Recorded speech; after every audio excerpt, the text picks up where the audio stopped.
Hello, everybody. We just got done with such an incredible interview. As always. Yes. But it's I always, say that every time, I know. but I really fucking mean it. We mean it every time. But we just got done interviewing Bijou Finney. If you follow her on Instagram, she is the Mushroom Mamacita.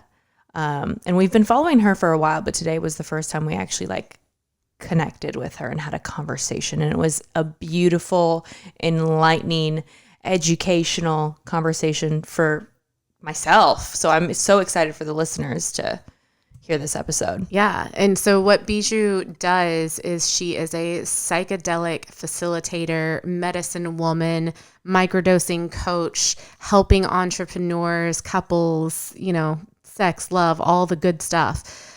But what I love about what she does, and the reason I love talking to her today, is because as much as we've been in this space and as many episodes as we have put out, we have never talked to someone about microdosing. How have we not really done that yet? We did a little bit with Kyler in the very beginning, but I didn't even really know what the fuck microdosing was. This is like a year ago. When we talked to him. I've learned so much now, and then I learned even more talking to her today. I think about that, why have we not talked about this before? And I think it really goes back to the fact that you and I were not big microdosers. Well, you and I are big heroic journeyers. Right. And we dive right in, and not everybody is like that. Right. A lot of people need to just dip their toes. But I think we had to learn that. We had to, because for a while we're like, what's wrong with you guys? You don't want to do 5 grams? What's wrong with you, scaredy cat? And now we're like, oh, that's not understandable. That's a thing that we do. Not everybody operates that way. Right. No shade to anybody who doesn't. No, oh my gosh, no, not. not at all. Because I think that's kind of why we're here is because we are the ones who will experiment with pretty much anything and then share our experiences for people who they want to dip their toe, or they just want to learn, or they're just curious, and they almost learn through our experiences. Yeah. Through our failures, through our successes, through what worked for us. But even still, hearing about our larger journeys, people still are like, but I just want to try it. I just want to dip my toes. Where do I get started? How do I get started? And while we can help with that, it was just recently where you and I were like, I think we should stick with the microdosing protocol for a while. Yeah. I think we need to experiment with it. I think we need to not just do it experiment with it the way that we experiment with everything else. Do it in a way that makes sense and follow a protocol with help. And this is where this episode really helped us see a different side of this psychedelic space and how going big or going home isn't always the right answer. And people really do get a lot of healing, or can get a lot of healing from microdosing and working with Bijou directly, and knowing how. I think it's great to work with someone like her while you are microdosing, so you know how to set intentions, you know how to integrate these experiences, and also you know how to handle a lot of these situations as they come up, because there are going to be some things that maybe come up that you're not necessarily ready for. Well, I think she's like Bob the Builder. She's got these tools for you. I love that. Yeah, because right now you can go online and Google microdosing, and the things that pop up are so cookie cutter. This is how much and this is how you do it. But microdosing is not a one size fits all. It is not cookie cutter. None of us are cookie cutter. Literally. Think about how different each human is. So to, again, put in a box. What's right for me isn't going to be right for everybody. Right. So it's important to have someone on your journey to help support you in other ways and giving you the tools along the way. Yeah. Because you can't just microdose every morning and be like, it's not working, I'm going to stop. That's not how any of this works. Yeah. So I'm excited for you guys to hear this episode, and hopefully you guys love Bijou as much as we do, because She's our little mamacita now. That and we've been getting a lot of messages when we had Nicole Darren, the astrologer, on, and she made a little hint about working with us and having a retreat. We got blown the fuck up Yes. with a lot of messages and requests of people who really, really wanted to be a part of that. And Bijou is actually going to be a part of this when we do this, and we talk about it in the episode. So for those that are curious about this little mini retreat that we are doing with Nicole and Bijou, you'll Follow through. Yeah, you'll hear it here first. You follow through to the full episode, and we touch on that with Bijou and what that's going to look like for anybody interested in doing a micro retreat with us. So follow along and stay curious, be open. We'll see you guys on the other side of this episode. Yes. Bijou, we are so excited to have you back on. Our listeners do not know this, but a couple weeks ago we had you on, but we were facing some technical difficulties on our end. So glad we got that sorted out because we have a lot of stuff we want to dive in with you today. Can you give a little just overview of who you are and what it is that you do? Yeah. So first of all, thank you for having me on again. And I've been waiting to talk to y'all forever as well. But yeah, so I am more, so there's like clinicians, like therapists that are currently supporting people with what their psychedelic journey looks like. And there are more of like coaches in the coaching space that are utilizing the psychedelics. And I would say, it's the Wild West right now, so it's kind of hard to, as you all know, to explain what you do. But currently, I'm supporting people with some of the big blocks that we're all facing. So health blocks and money blocks and sex, love, and relationship blocks, and like showing up in the world with your gifts kind of blocks. So I support people with microdose assisted sessions virtually at times, or just coaching in general. Like, what does your psychedelic journey look like? Because everyone should have a very customized approach. They should all go very slow. They should all really understand what's right for them and their environment and what they're trying to heal or process or establish in their lives. So yeah, I'm just more of like a hand holder and a cheerleader, and a big supporter of, an advocate of utilizing this medicine to rewire your brain and to soothe your nervous system so that you can be the best person that you want to be on this planet. I love the hand holder. Mm-hmm. Like, because I really do feel like, it's kind of like what you said. It's the Wild West out there right now. Wild West. This is like this renaissance that's been happening for quite a while, but there's this resurgence of it over the last few years. And the word microdosing gets thrown around, and I don't think people really know. I know they don't know, because the amount of times people will come to me and ask me questions, and then, well, but I'm afraid because what if I have a bad trip? And I'm like, you're not tripping. This is not tripping. This is literally a microdose. And it is so hard for people to wrap their heads around this idea of taking a psychedelic, but not having a psychedelic experience. So this word microdosing is newer to people. And then a microdosing coach is very new to people. So how many people have you talked to who are like terrified of starting?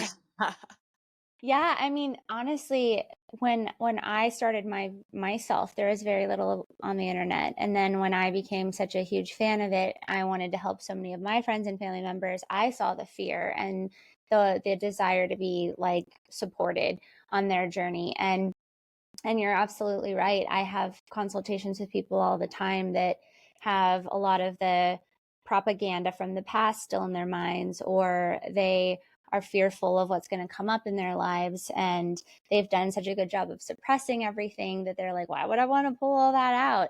and or they got a little bit frisky when they were out drinking at a concert one night and took a little too much.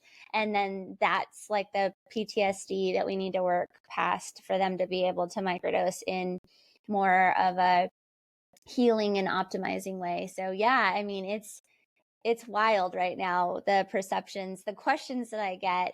It's really good for me to have people ask me questions, because I feel like when you devote your life to something for 5+ years, you become very like, oh, doesn't everybody know these basics? And you're like, no, this is just the beginning, and very few people understand this concept. And so yeah, it's like baby steps and dipping your toe in and having your hand held and understanding. I mean, most people don't know that there are different protocols, or there are different strains. And so I've had some, especially women, come to me and they're like, I'm trying the Paul Stamets stack at 0.2 because I'm a rule follower and it says that, and it's making me so sick and it's horrible. And I'm like, yeah, let's cut out the niacin, and 0.2 is way too high for you. You're like 115 pounds. And so it's just like, oh my gosh, like they're literally just typing what is microdosing into the internet and like trying to figure it out themselves. And I'm like, I've been there and I've done that, and you don't have to do it that way.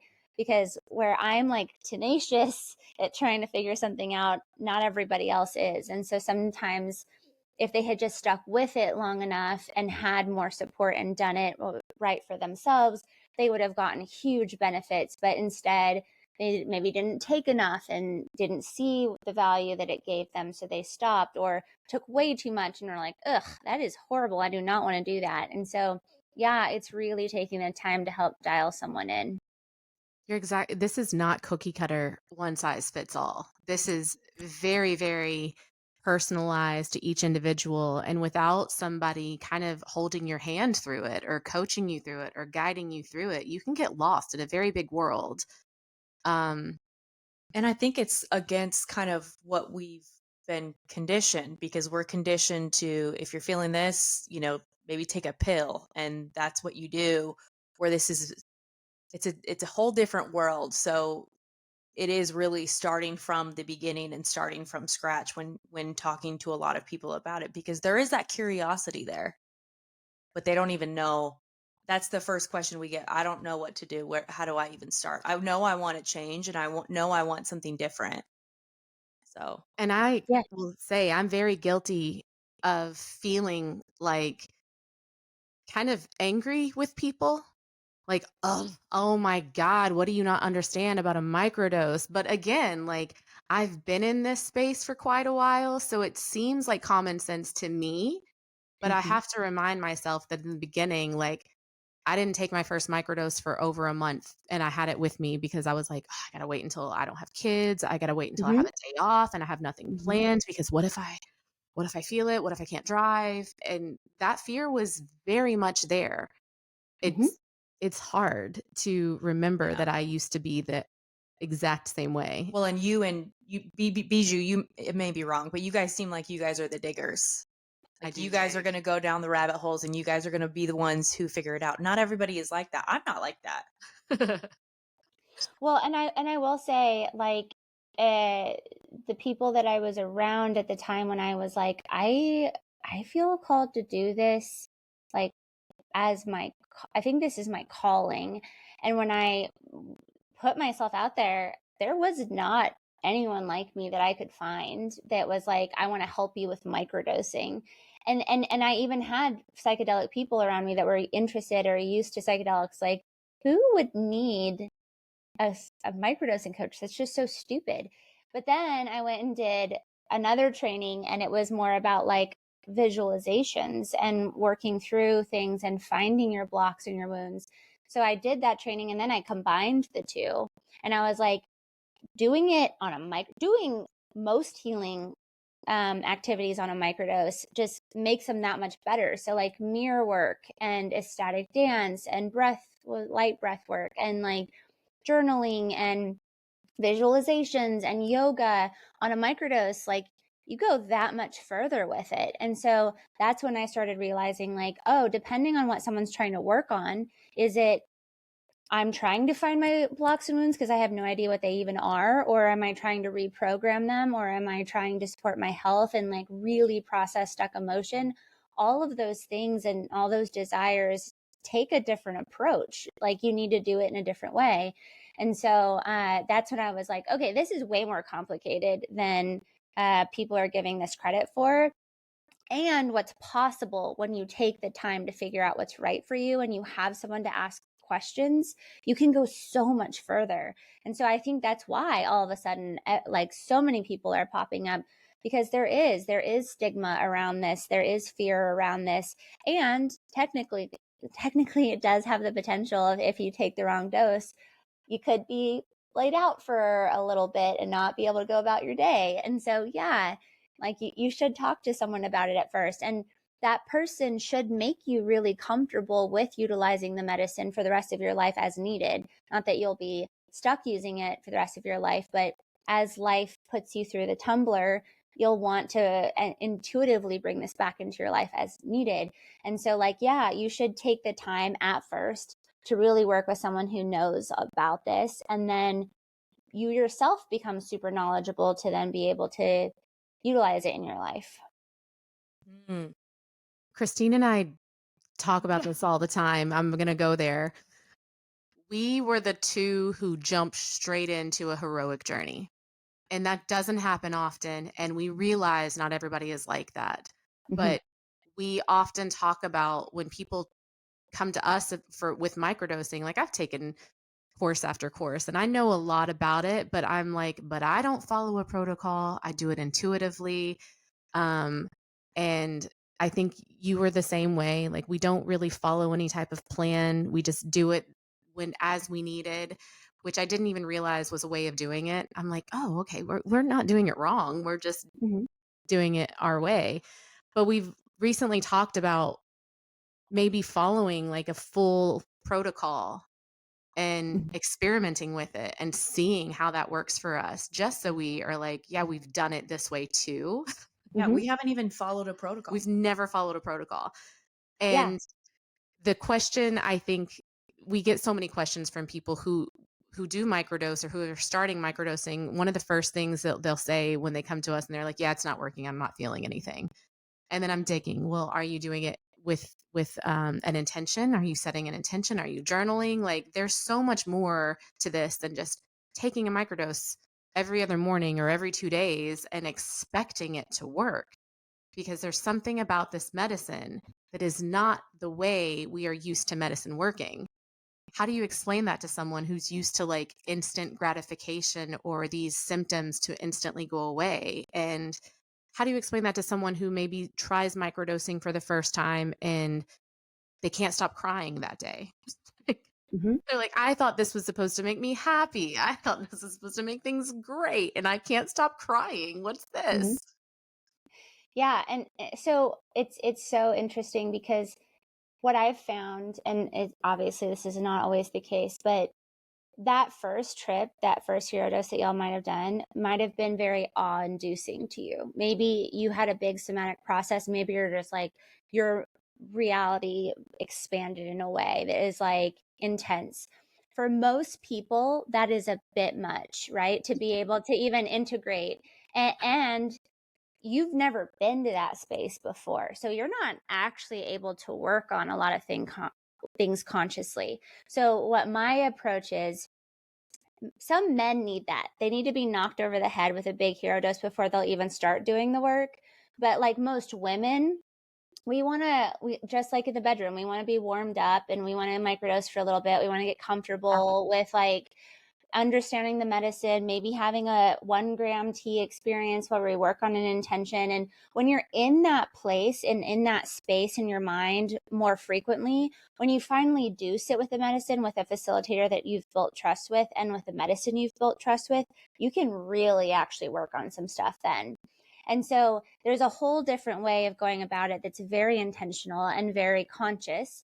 But there's nothing to say that hero doses that move a bunch of energy that you're not aware of is not valid, and then intuitively doing it. Like I do it intuitively now. It's just most people need to start with a protocol so that they actually build that relationship and figure it out for themselves. So for instance, that's why I love supporting people, because within just a couple of weeks, I could tell, oh, you're the type of person that I'm going to need to show the power of the medicine to, or else you're not going to do this. So I'm going to suggest that you figure out how to get yourself a 1 gram tea experience, and then come back and talk to me. Right. And then what other people are like, they really want to slowly get there, and they want someone to hold their hand, and they will be like, oh my gosh, I'm crying. Yes, that needs to be processed. Support yourself in processing that.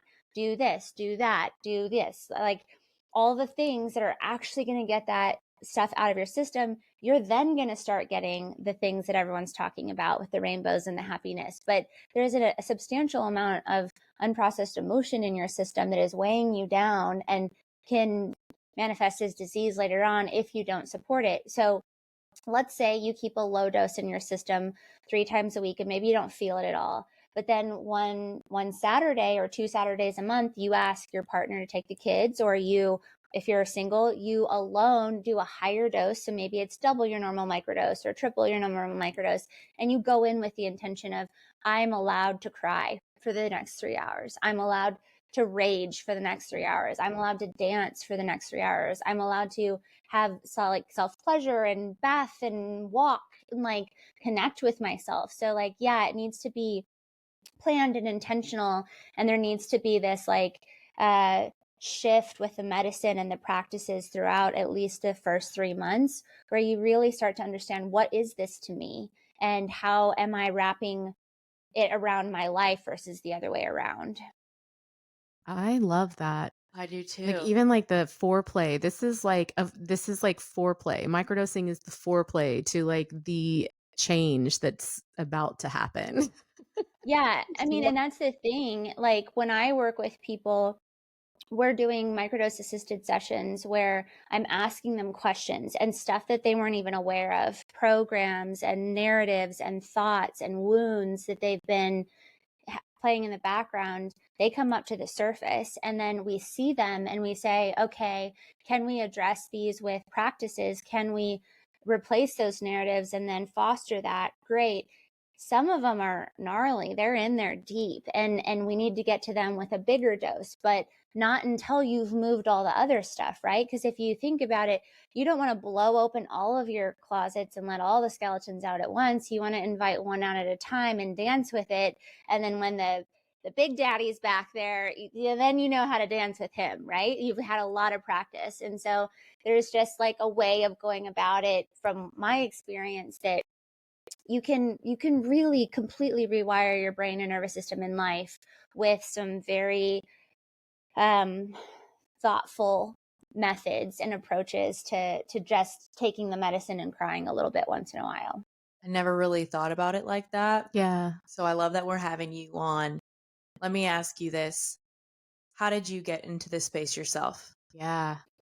Uh, big trip. So I She's like, so yeah, well, because on the internet there is, I say this all the time, a bunch of like hippie dudes talking about their hero doses. And I saw one article about Silicon Valley guys biohacking their minds to have this like ability to be innovative with their businesses. And I was like so in my masculine and biohacking that I was like, oh, I'm gonna force my brain to get better. And so then I started microdosing, and I was like, oh, this is great. If this is good, more must be better. The good old American way of thinking, right? And so I had a couple really big trips, and I was like, whoa, wow, what do I do with all of this shit that I just brought up? And I definitely did. I went into a mini depression, and I was like, whoa, this is a lot. And what does this mean about me? Who am I? I mean, you can rattle your cage pretty fast. And thank goodness I didn't have like kids and all this stuff going on at the time. But me personally, I had a lot of trauma that came up. So it was a lot for me to deal with. So I had to then come back a little bit, and I got really into what does psychedelics even mean then. So then I tried a bunch of psychedelics, and I was like ayahuasca and toad and all the things, and I was like, okay, I see the validity in and the essences that these have, but I think I need a slow roll with some of this right now if I'm going to live in like capitalistic America. Like I can't just I'm not living in the jungle just doing medicine all the time. Like I have to also pay the bills. And so I was like, okay, so microdosing is this thing that I can like easily use little by little and understand myself, understand what I desire, understand how to get myself there. So yeah, I mean, I'm the type of person when I want to do something, I go hard in the paint and I don't stop till I figure it out. And so, and not everyone is like that, like you said. And after a while, when I started making people that I love do it, honestly, which I don't suggest for people to do that, I started seeing like, whoa, this helps with like someone in my family has brain damage. Whoa, this helps my 80-year-old dad with like word recall and memory. And whoa, like my friend that's drinking as much as I am, like we need to slow down. And it was just like, why does this help across the board in so many ways? And I think it's that it gets to the taproot of why we're all soothing ourselves with the addictions and with the diseases and with the overworking and sadness, right? And so then it's like, okay, how am I going to find those taproots? Because I'm not good at being intimate with people. Like, how am I going to have these hard conversations with them when I was never taught how to do that? So that's when I went and got the training, and I was like, oh my God, I understand so much more now. And that's when I was like, okay, I need to Frankenstein together all the trainings to be able to help people not make the mistakes that I did, essentially. Yeah. Ooh. You can the same I swear to God, you are just like us because even the same thing happened to me. Like I came out of this giant world shattering, earth shattering journey and came into a toxic marriage with an alcoholic husband who wanted nothing to do with psychedelics, like which blew my mind because I'm like, you put shit in your nose every weekend, not even thinking twice, but you were like, no, won't touch mushrooms. Like, what? but again, it was like this propagandized, like, yeah, but if I do, I might go crazy, which ironically is the thing that got him sober.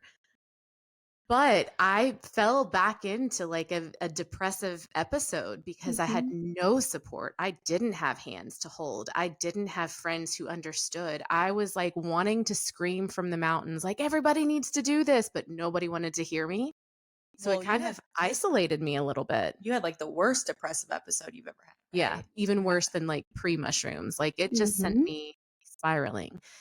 But you talked a second ago about like this, figuring out why you want to drink and why you want to fill your time. And I think a lot of people don't realize that like escapism comes in several different forms. It's not just addiction, it's not just alcoholism, it's not just withdrawing. It's also like filling your time with stuff, It's like being everything. overly It's busy. avoiding. It's avoiding. It's not just, well, I don't have a problem. I don't have a drinking problem. I'm fine. Okay, but when are you slowing down?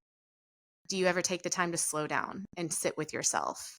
So, Oh, that's my favorite. It's my favorite because I definitely have people that are like at rock bottom, and I've said this before. I love working with them because it's only up from there, and they're like so sick of being there. But I have people that come to me who are just like me, like, oh, I'm good. Like my business going well, and I'm optimized. And then we start looking and pulling away some of the curtains, and they're like, your partner's not happy with you. Your health isn't great. Like your idea of yourself is like a paper bag. If you get blown over by someone, you're over, right? So it's like there's all these facades and mirrors, and it is really intimate and vulnerable to come to someone and be like, let's look at all my dirty and my nasty and my stuff that I hate. And it's like, but if you do, if you're that brave, you will overcome it. You will understand yourself. You will decide that you want to live in a completely different way, and you will be happier because of it. But that's the thing. It's like everything in our society has the ability to distract us and dissociate us and just numb us. And so, yeah, I mean, it's kind of like amazing that people would even desire to do this. I mean, I love the people that I work with. I think they're the most brave and amazing people in the whole world, because with everything out there, it's easy to just be sad and depressed and take the medicine that's going to keep you stable versus giving you the ability to be in these beautiful ups and downs of life, and to know that that's even okay. Like, there's so much conditioning that we have, that we demonize so many parts of ourselves, that even unraveling that and determining, oh, you're okay. That's who you are. It's because you're this in human design, or you're this in your astrology chart, or you're like this Enneagram. Like, stop trying to fit yourself into this like other person that is a completely different cosmic makeup than you's like life and way to success. And so there's just like, we could work together for years and years and years if people wanted to, because humans are so complex and there are so many narratives and wounds and ideas and things that they can create in their lives if they had some support. And yeah, it's just the most interesting thing in the entire world to me at this point. How did your family and friends, like, what did they think about this when you were like, "This is what I'm doing. This is it." Like, Yeah. what were the looks like? How was the family dinner then? So I'm super grateful for the fact that both my parents are pretty hippie. And so it wasn't really my parents. Also, they knew I've been like this since I was little, in the sense of like, you're not going to be able to shame me or tell me anything. Like, in fact, if you do that, I'm going to go harder that way. So they know, don't even look at her. She'll just let her do her thing. That's what my family knows me as. But um definitely people that have known me. I mean, I lived in Austin for 15 years and I was a specific way. I was very like, I was a shitty boss. I was like not the nicest person. I drank a lot. I was like a completely different person. So after all this healing, I come up and I'm like, at that point, pretty love and light before I had my dark night of the soul. And they're like, well, who are you? Especially because, like, before that, I was pretty religious and like very uptight. Oh.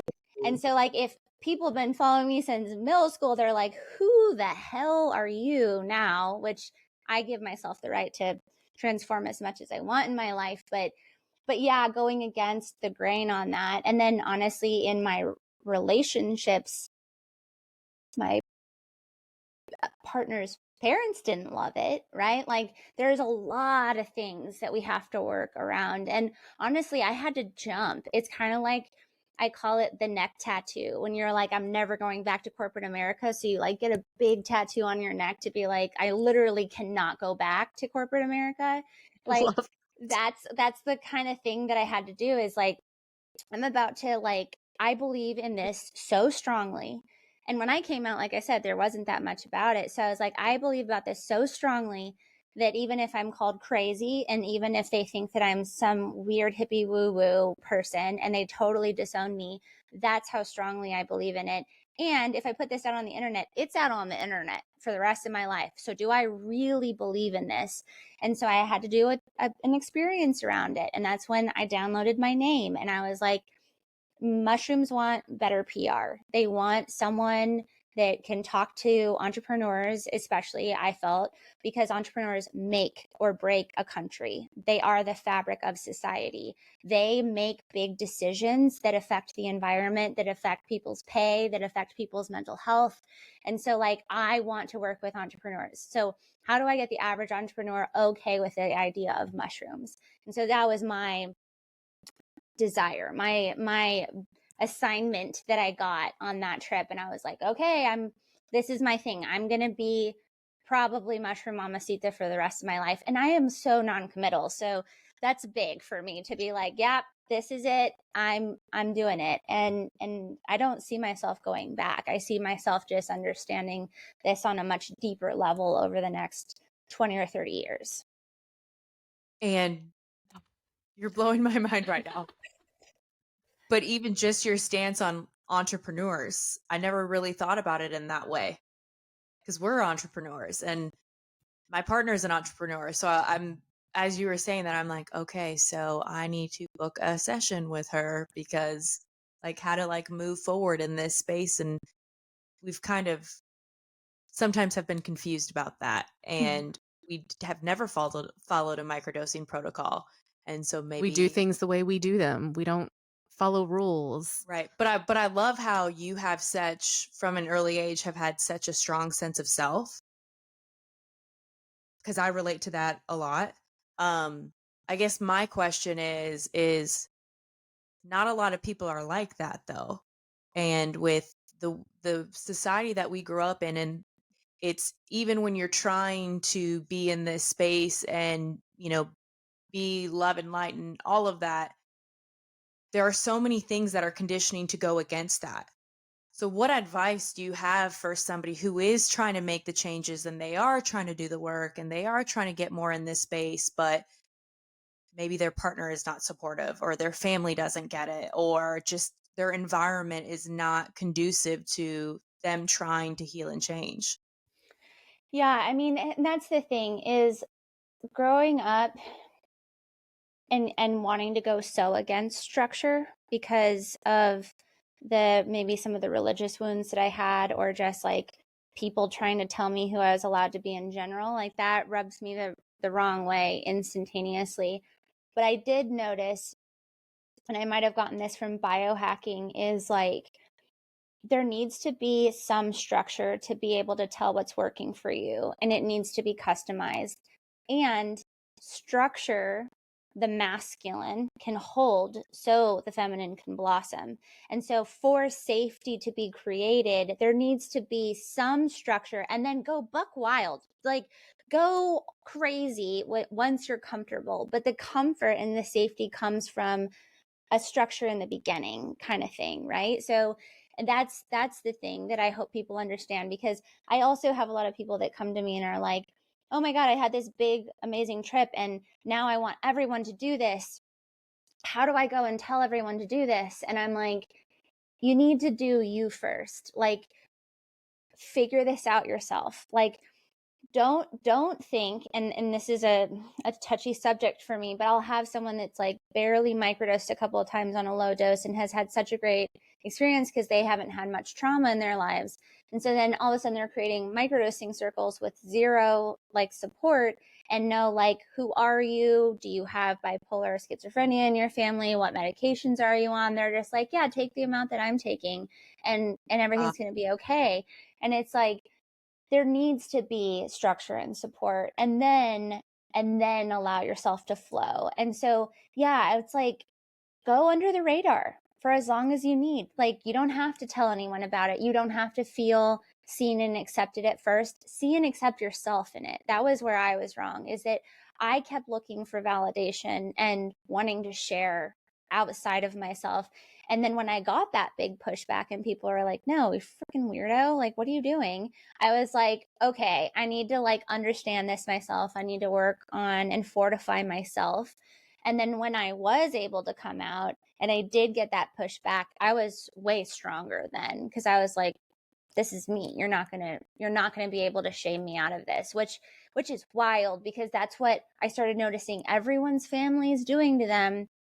They're taking back love and they're giving judgment and shame, and that is a form of control and abuse. And I know that they're doing it to keep the person safe, but this is why cultures and environments don't shift very well, because people get really stuck in this like regimented idea of reality and what is PC and what is okay and what is acceptable.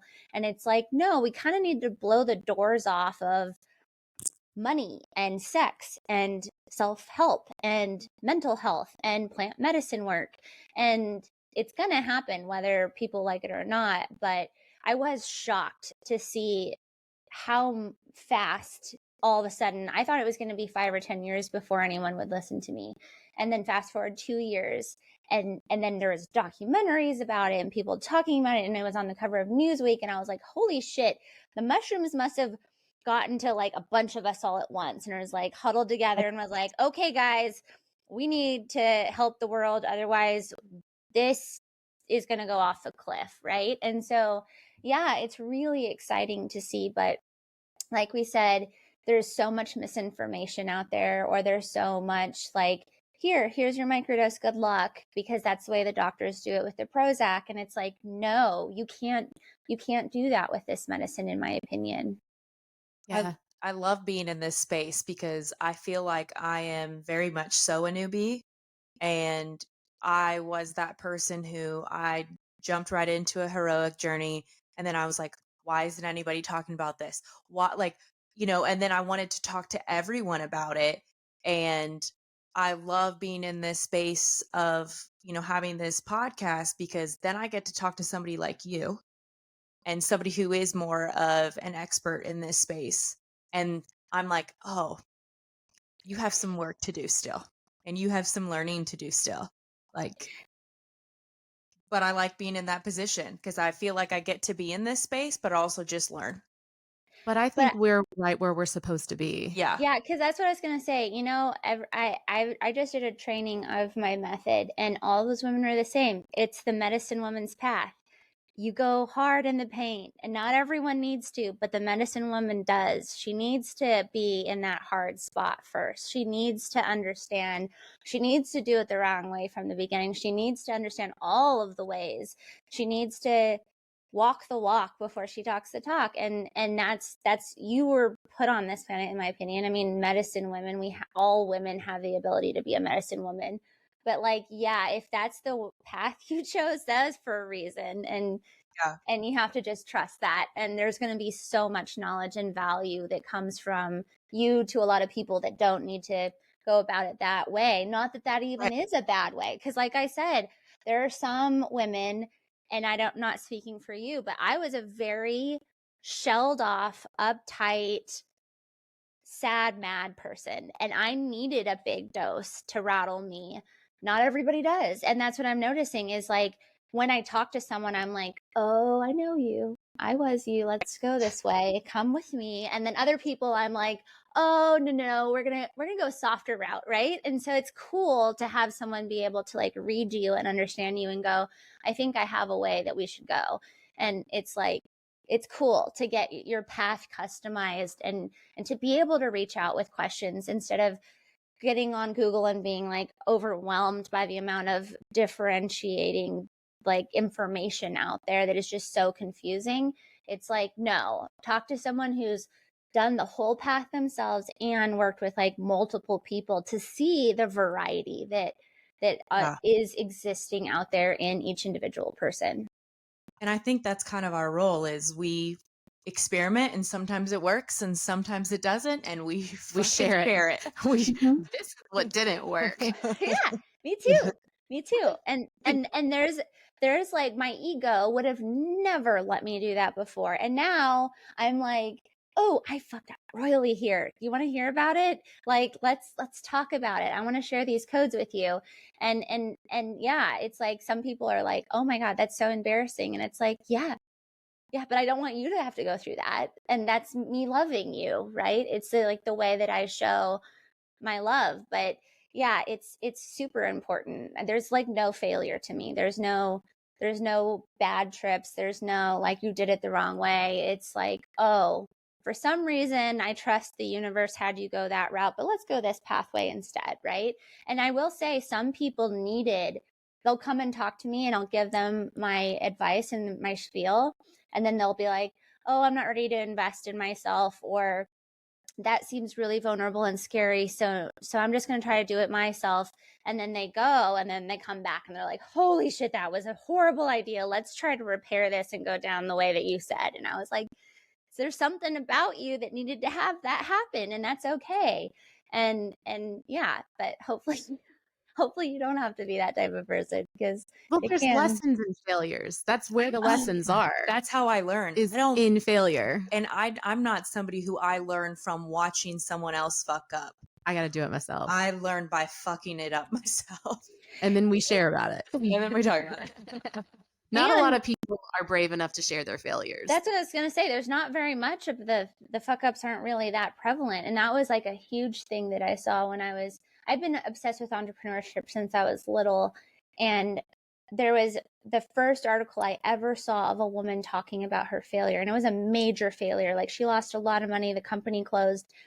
And I was like, this is the first article I've ever read where a woman went into depth about the failure of her business. And that was like, but every entrepreneur I've ever talked to had like 10 epic failures before they got their like golden ticket, right?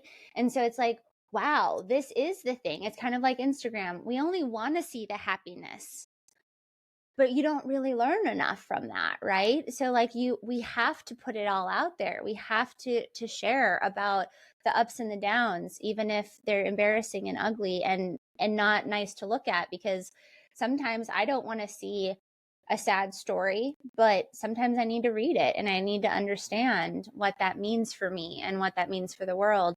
And so that's the thing, is that we're all struggling to want love and light and happiness all of the time. And that's not life. That is not what we're here for. It's not realistic. So I want to talk a little bit about your cohort, because if anybody new to this episode hasn't listened before, like, we connected with you through Nicole Darren. We actually knew you before that, but hadn't really like connected. Uh-huh.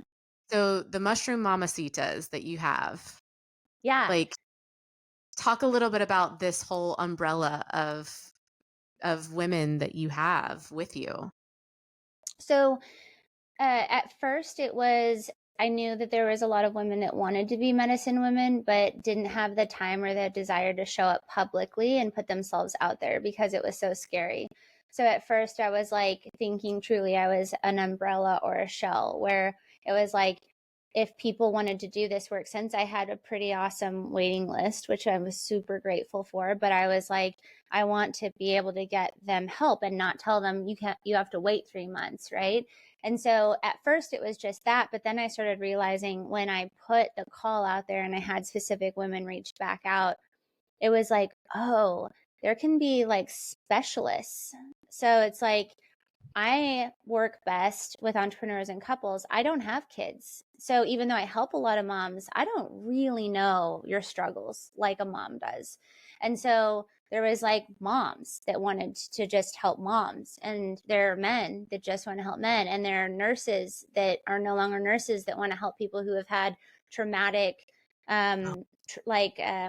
diagnoses or end of life anxiety, or there are people, creatives that want to help creatives, or sex, love, and relationship people that just want to focus on sex and psychedelics. And so I was like, cool, like we can use my method, because it is a Frankenstein method of healing and self-actualization work that could be, if focused with a specific intention, really, really powerful, especially if someone has a ton of training in the back end of what it means to be a mom or a nurse or a man or whatever it is, right? And so that's when I was like, okay, if I share this with people, like the upsides and the downsides of this business, the structure that I created, because like as we've talked about before, I'm Capricorn rising. As I get older, I'm like, oh, this is business. This is how I structure business.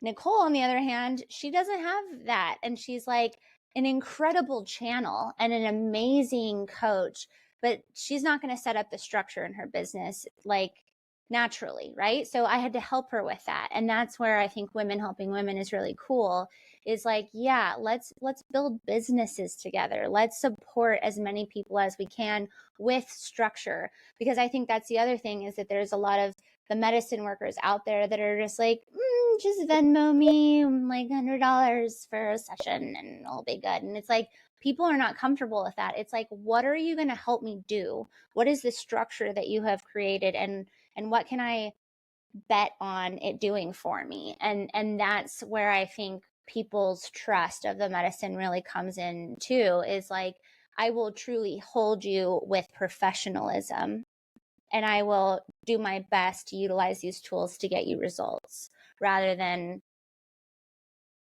whatever type thing that's out there sometimes right now, I guess. Yeah. No, I love that. Can we talk about what's coming up? Can we? Yeah. Okay.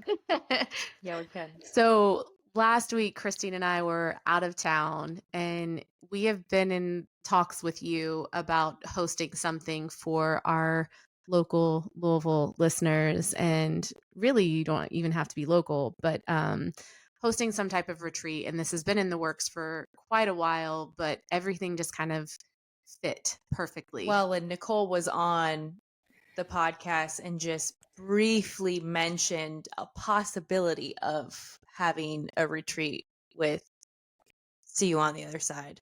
And we had to shut down for a bit because the messages were pouring in and a little bit overwhelming. And we were like, oh my God, like I can't keep up. Like every time I respond, like there's 5 more. And it got a little bit overwhelming for a little bit. Dust settled. We started working with you guys. And we have one in the works.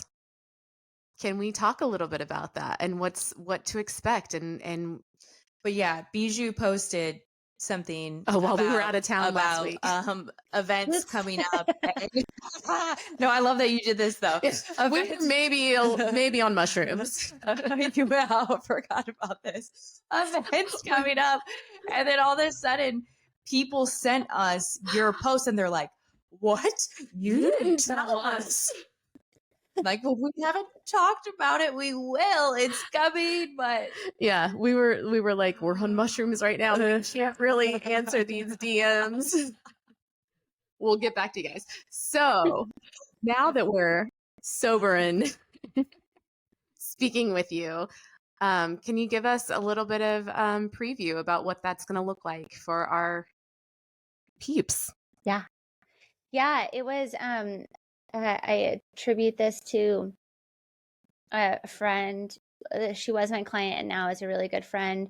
She's a very entrepreneurial mind as well. And she was like, there are a lot of people that are interested in working with this, but they feel apprehensive about the online component, and they'll just keep putting it on the back burner. I think that they need like an experience where they can like understand this and maybe meet you in person, and really just like be able to ask questions, and it be more of an easy to handle approach, like for them to dip their toe in. And the concept came about where it's like these micro retreats that can happen anywhere, and beautiful hosts like yourself pull together people, and we come in. And the program is like, at first we just teach, like, this is how you dial in the right dose, strain, and protocol. This is based on your goals, what practices you should potentially work on accessing, or habits you want to add to your life while you're trying to do this. These are how you can move your body to process energy somatically if something comes up for you one day. And so we kind of go into all of that at first. And then we go into laying them down after moving their bodies a little bit, and having a sound bath where they get to, if they have had an experience with a sound bath before, awesome. But if not, then it's typically a really amazing experience for them to go through a visualization. And it's a visualization that I typically take most of my clients through. And they can start seeing like how they feel, and when they're focused on themselves and visualizing themselves in this specific way. And then afterwards, we do snacks and meet and greet where they get to meet other fellow interested psychonauts in their area. And then we do a build your own tea bar, typically, where people get to use different plant allies to build a special tea to utilize themselves down the road, based on what they're trying to work on. So some that are very focused on women or sleep, or optimization in some kind of way. And so these elements tend to do really well together for people to then even understand, is this something that's right for me right now? Or is this my cup of tea?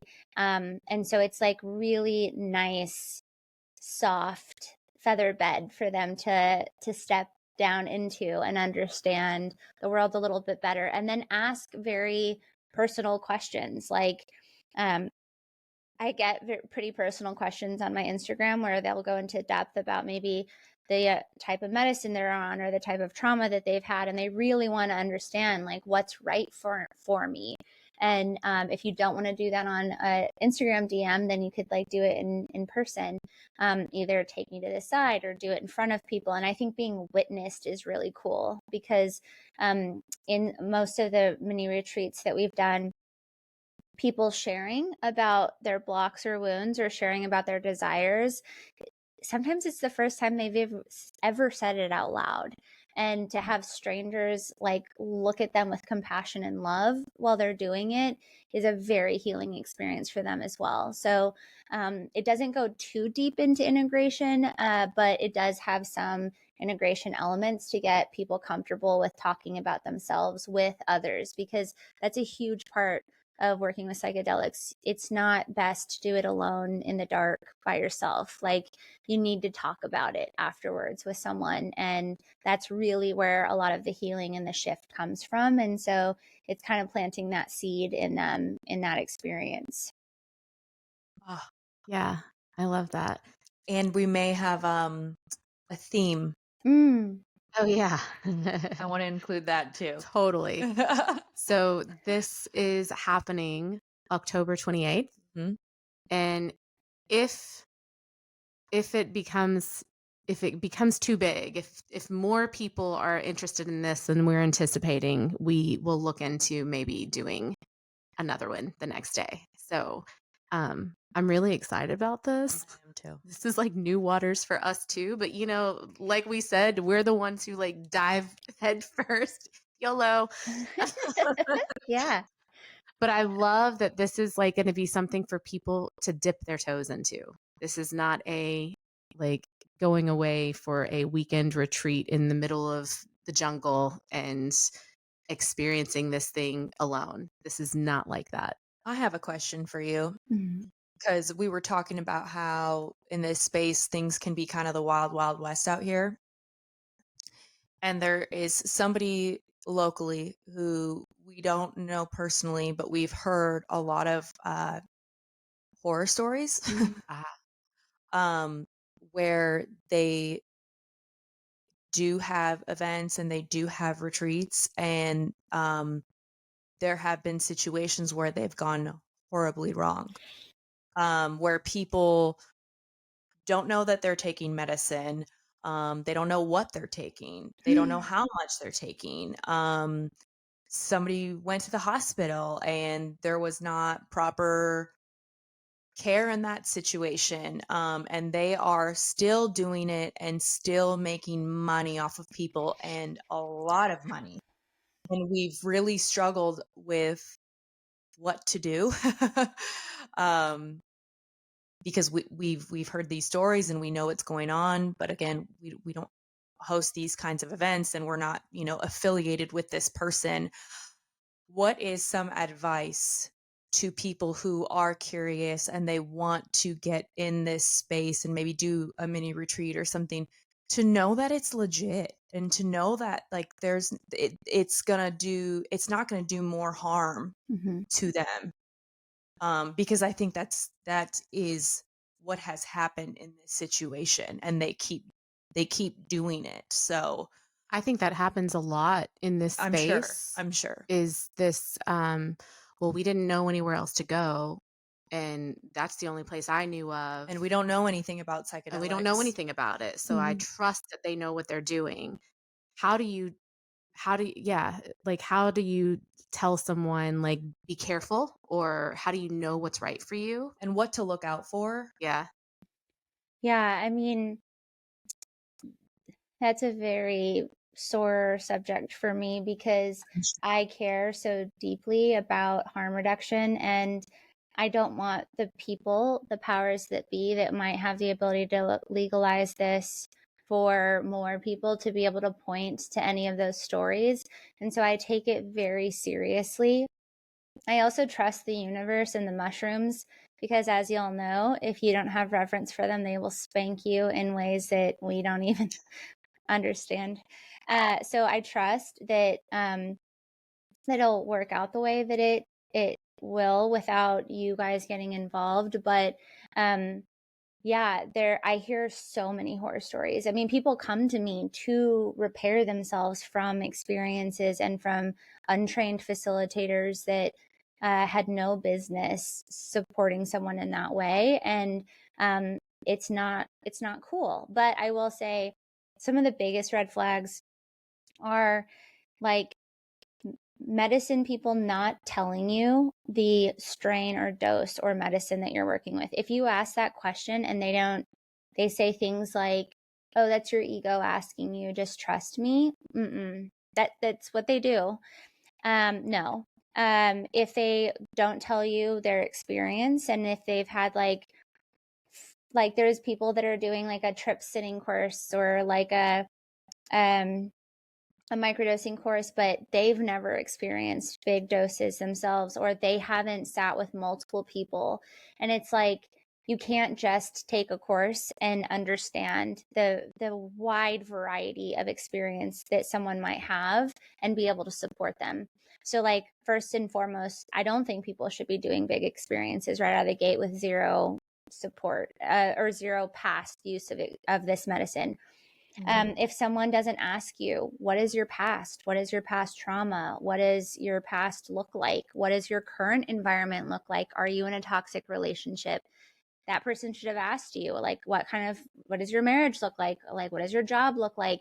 And if you're in a super toxic environment, then softening the shell around you is actually a horrible thing to do.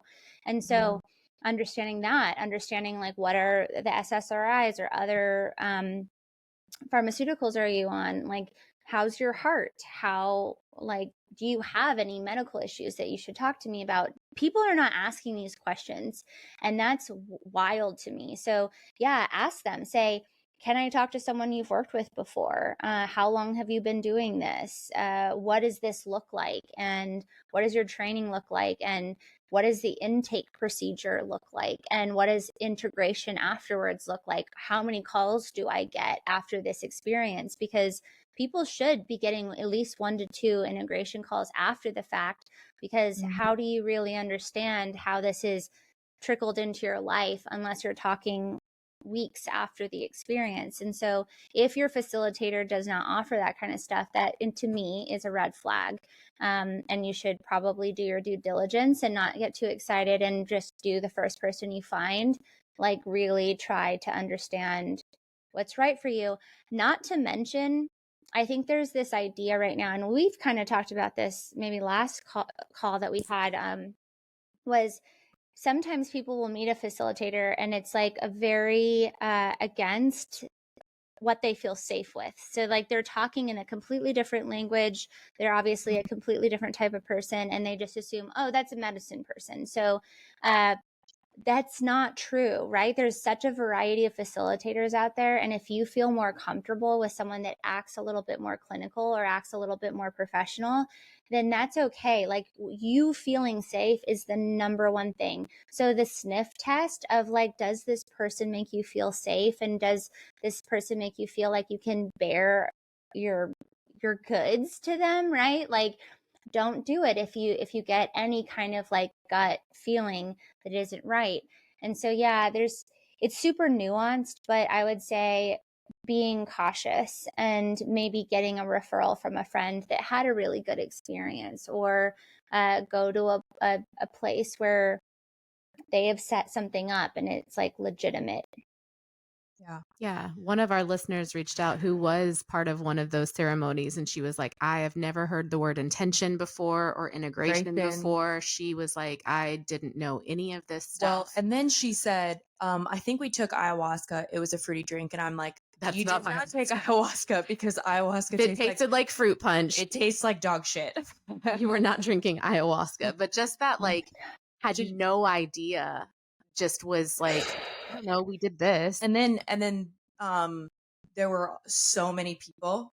There were so many people. So she would try to go be alone, and then people would come and like impact Her experience. her experience because maybe they were having a hard time and they were getting in her space. And I'm like, oh my gosh, It sounds like chaos. It's one thing after the other. And then someone went to the hospital, and then, you know, they didn't get their money back, and then all this stuff. And I'm like, oh my gosh. Yeah. It's hard to sit back and watch. We do not claim to be the experts, but we are knowledgeable enough to be like, no, That's not right. No.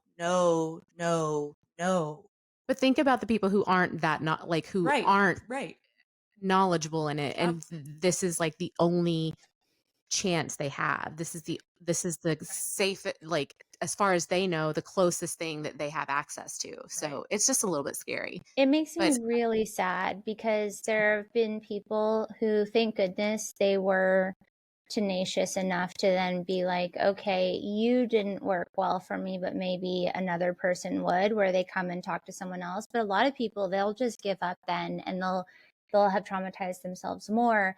And that makes me really, really sad, because if they had had the care and approach that was right for them, it could have changed their entire lives. And instead, now they're even more untrusting and even more feeling like they're broken because they hear all these stories of people's success, and then theirs is so unsuccessful. And so, yeah, I'm passionate about talking about that because it can, with the right support and love, change your life. And it can also make you feel like you're broken. And that's not a narrative that you want running in your mind. Yeah. Yeah. They're not good or bad. They're powerful. Yes. And this needs to be said too, because I think a lot of people think like, oh, but they do psychedelics, they must be good.